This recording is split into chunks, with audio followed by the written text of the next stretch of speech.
EFL এবং অন্যান্য ক্যারিয়ারদের 15 দিনের মধ্যে অর্থ প্রদান করতে হবে। তারা ব্যর্থ হলে তাদের বিরুদ্ধে আমরা আইনি ব্যবস্থা নেব। দুর্ভাগ্যবশত যে সকল পণ্য সরবরাহ করা হয়ে গেছিল at before appointment of the administrator, পণ্য পরিবহনকারী প্রতিষ্ঠান ইএফএল আমাদের ব্যাংক কর্তৃক বিল অফ লেডিং এন্ডোর্সমেন্ট ছাড়াই ডেবেনহামকে আমাদের পণ্য সরবরাহ করে দেয়, যা বাংলাদেশ ব্যাংকের বৈদেশিক মুদ্রানীতির নির্দেশিকাগুলির স্পষ্ট লঙ্ঘন। আমরা সমস্ত গার্মেন্টস কোম্পানি থেকে ইএফএলকে ঘেরাও করতে বাধ্য হব। বেশিরভাগ কারখানা এখন বেঁচে থাকার জন্য সংগ্রাম করছে এবং শ্রমিকদের মজুরি নিয়মিত পরিশোধ করতে পারছে না। বাংলাদেশি ডেবেনহাম ভেন্ডার্স সংগঠন ডেবেনহাম ভেন্ডার্স কমিউনিটি এই সংবাদ সম্মেলনের মাধ্যমে সবাইকে অবগত করছে যে 2020 সালে বাংলাদেশের বিভিন্ন গার্মেন্টস কোম্পানি ডেবেনহামের দেউলিয়তের কারণে আর্থিক ও ব্যাংকিং সমস্যায় ক্ষতিগ্রস্ত হয়েছে। আমরা আমাদের নিরন্তর প্রচেষ্টার মাধ্যমে বিষয়টি সমাধান করার চেষ্টা করেছি এবং কিছুটা হলেও সফল হয়েছি, কিন্তু এক্সপো ফ্রেট লিমিটেড ও কিছু ক্যারিয়ারদের অসহযোগিতার কারণে আমরা এখন পর্যন্ত রপ্তানি মূল্য পরিপূর্ণ পাইনি। ফলে ব্যবসা পরিচালনা করতে নগদ প্রণোদনা ও ইডিএফ সুবিধা পেতে বেগ পেতে হচ্ছে। তবে আমাদের ইএক্সপি এক্সটেনশনের সুবিধা প্রদান করার জন্য আমরা বাংলাদেশ ব্যাংকের কাছে কৃতজ্ঞ।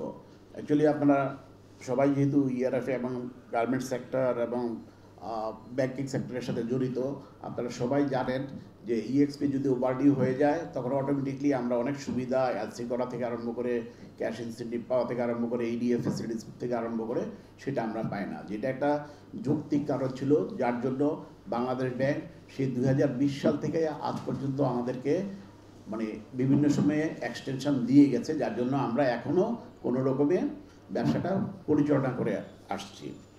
150 বছরের পুরনো যুক্তরাজ্য ভিত্তিক পাবলিক লিমিটেড কোম্পানি ডেবেনহামের কাছে আমরা বাংলাদেশে প্রায় 36টি কোম্পানি পোশাক সরবরাহ করেছি।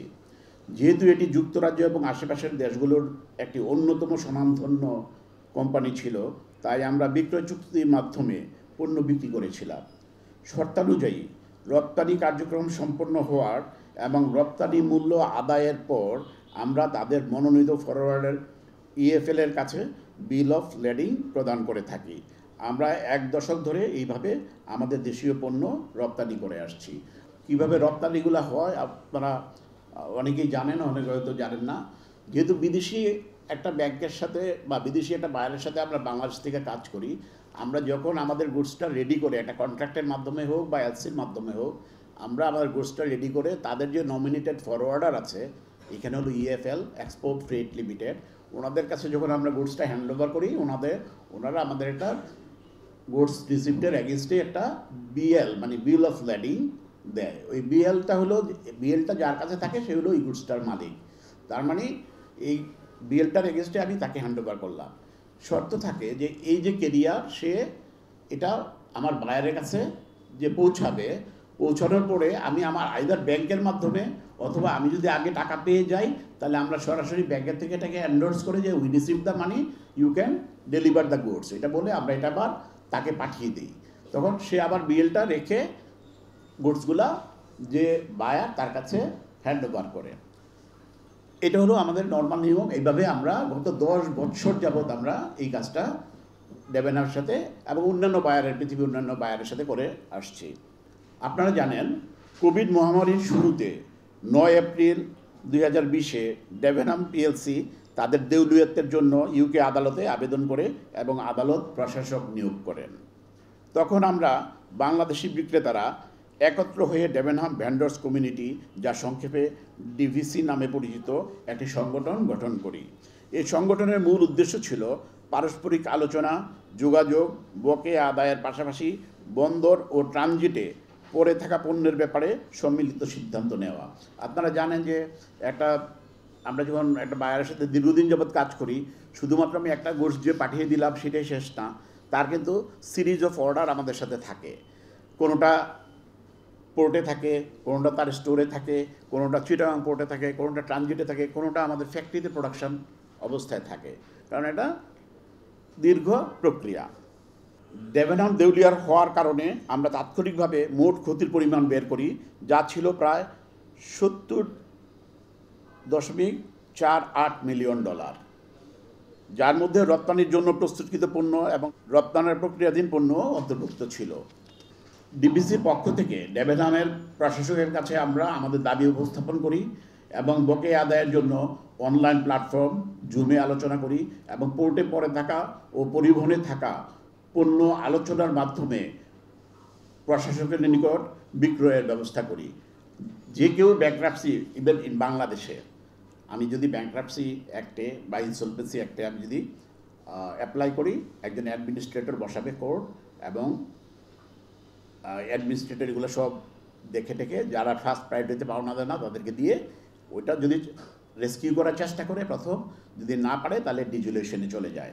ঠিক যে প্রশাসনের সাথে কথা বলে আমরা তাদেরকে বোঝাতে সক্ষম হয়েছি যে তোমরা তো আগামীকালকেই আর সব বন্ধ করে দিবা না, অ্যাটলিস্ট এটাকে এই প্রক্রিয়াটা শেষ করতে তোমাদের 6 মাস বা 1 বছর সময় লাগবে। প্লিজ টেক দ্য গুডস, তোমার স্টোর খালি, পোর্টে যে গুডসগুলো আছে সেটা তোমরা নিয়ে নাও এবং ট্রানজিটে যে গুডসগুলো আছে সেটা তোমরা নিয়ে নাও। And accordingly they agreed, although they started bargaining with 90% discount, যে 90% ডিসকাউন্ট দিলে আমরা এটা নিব। তো সেখানে অনেক দেন দরবার হওয়ার পরে মানে আমরা তাদেরকে বোঝাতে সক্ষম হয়েছি যে আমরা অ্যাটলিস্ট 75% যদি আমরা পাই তাহলে আমাদের ব্যাংকের যে ব্যাক টু ব্যাক খোলা থাকে সেটাকে কাভার হয়, একটুক দাও তাহলে আমরা যে গুডসটা পোর্টে আছে সেটা আমরা তোমাদেরকে দিয়ে দিব। তারা রাজি হয়, তাদেরকে ওই গুডসগুলো আমরা দিয়ে দিই। পরবর্তীতে পোর্টে যেটা ছিল সেটাও দিই, চিটাগং পোর্টে যেগুলো ছিল সেটাও দিই। পরবর্তীতে আমরা তাদেরকে এটাও দিই, তুমি তো আরও হয়তো 6 মাস লাগবে তোমার যদি গুডস প্রয়োজন থাকে আমাদের কাছে যেগুলো তৈরি করছি, যে গুডসগুলা মানে ওয়ার্কিং প্রসেসে বা প্রোগ্রেসে আছে সেটা তোমরা নিতে পারো, বা it should be in full value. সেটাও আমরা প্রশাসনদেরকে কনভিন্স করে, যেহেতু একটা লম্বা সময় প্রায় 1-1.5 বছর লাগে মানে লিকুইডেশন প্রসেসের মধ্যে, সেটা ওরা নিয়ে নেয় এবং ওই টাকাগুলো আমরা পেয়েছি। মানে সর্বমোট আমরা প্রায় সেখানে $40 to $45 million we could realise from them. কিন্তু দুর্ভাগ্যবশত যে সকল পণ্য সরবরাহ করা হয়ে গেছিল at before appointment of the administrator, পণ্য মানে পরিবহনকারী প্রতিষ্ঠান ইএফএল আমাদের ব্যাংক কর্তৃক বিল অফ লেডিং এন্ডোর্সমেন্ট ছাড়াই ডেভেনহামকে আমাদের পণ্য সরবরাহ করে দেয়, যা বাংলাদেশ ব্যাংকের বৈদেশিক মুদ্রানীতির নির্দেশিকাগুলির স্পষ্ট লঙ্ঘন। ইতিমধ্যে আমরা ডেভেনহাম মনোনীত ফরওয়ার্ডার ইএফএল এবং তাদের বাহক মার্সলাইন, হ্যাপাক লয়েড, জিবিএক্স, বিএলপিএল, টিপিএল, স্কাইওয়েজ লিমিটেড এবং অন্যদের পেমেন্ট আদায়ের জন্য আইনি নোটিশ পাঠিয়েছিলাম। আইনি নোটিশ প্রদানের পর মার্সলাইন এবং ইএফএল ডিভিসির সঙ্গে যোগাযোগ করে এবং মার্সলাইন দ্বারা বহনকৃত পণ্যের জন্য এফবি মূল্যের 70% দিতে সম্মত হয়। যখন ইএফএলকে আমরা চাপ দিলাম, ইএফএল তখন যে কাজটা করলো, তারা সব কেরিয়ারের জন্য তাদের নিজের থেকে মানে এক্সপোর্ট ফরওয়ার্ডার তাদের নিজের থেকে 20%, যেহেতু it is their fault, without endorsement তারা দিয়ে দিচ্ছে গুডস। এবং মার্সলাইন এবং সবাইকে তারাও চাপ দিল, যেহেতু মার্সলাইনের এখানে অফিস ছিল এবং দে আর ভেরি রেপুটেড কোম্পানি, অনেক বড়। মার্সলাইন 50% এবং ইএফএল 20% মিলে টোটাল 70% আমাদেরকে দিয়ে দিছে এবং একটা আন্ডারটেকিং আমরা রেখেছি, যদি তোমরা ডেভেনহাম থেকে কোনো কিছু পাও বা রিকভার করতে পারো, বাকি 30%ও তোমাদের কাছে দাবি রইল, সেটাও তোমরা দিয়ে দিবা। বাকি 30%ও তো আমরা ডিসকাউন্ট হিসেবে অ্যালাউ করে দিচ্ছি। সে অনুযায়ী আমরা $5.84 মিলিয়ন চুক্তি অনুযায়ী পেমেন্ট পেয়েছি। এখনও মোট বকেয়া রয়েছে প্রায় $10.21 মিলিয়ন। ইতিমধ্যে আমাদের কাঁচামাল সরবরাহকারীদের সব ব্যাক টু ব্যাক এলসি মূল্য পরিশোধযোগ্য হয়ে যাওয়ায় ব্যাংক আমাদের হিসাবে ফোর্স লোন সৃষ্টি করে বিল পরিশোধ করে। আপনারা জানেন যে আমরা ব্যাক টু ব্যাকের মাধ্যমে যখন মানে র ম্যাটেরিয়াল, অ্যাক্সেসরিজ বা ফ্যাব্রিক্স আনি, সেটা একটা নির্দিষ্ট টাইম থাকে যে 120 দিন ক্রেডিটে আমরা এটা পাই, এবং 120 দিনের উপরে যেহেতু হয়ে গেছে তখন বাংলাদেশ ব্যাংক আমাদের অনেকেরকেই ফোর্স লোন ক্রিয়েট করে মানে পেমেন্টগুলো দিয়ে দিতে বাধ্য হয়েছে, although we did not get paid from the customer. এতে ফোর্স লোন ক্রিয়েট হলে আপনারা জানেন কি জটিলতা হয়, এলসি কিন্তু আর রেগুলার খোলা যায় না। তাছাড়া ব্যাংকগুলো আমাদের অনেকের ব্যাক টু ব্যাক এলসি সুবিধা দেওয়ার সীমিত করে দিয়েছে। সর্বোপরি আমরা ইডিএফ সুবিধা, নগদ প্রণোদনা এবং অন্যান্য ব্যাংক সুবিধা থেকেও বঞ্চিত হচ্ছি। আমরা ইএফএলের সঙ্গে আবারও আলোচনা করি, কিন্তু তাদের কাছ থেকে কোনো সদুত্তর পাইনি।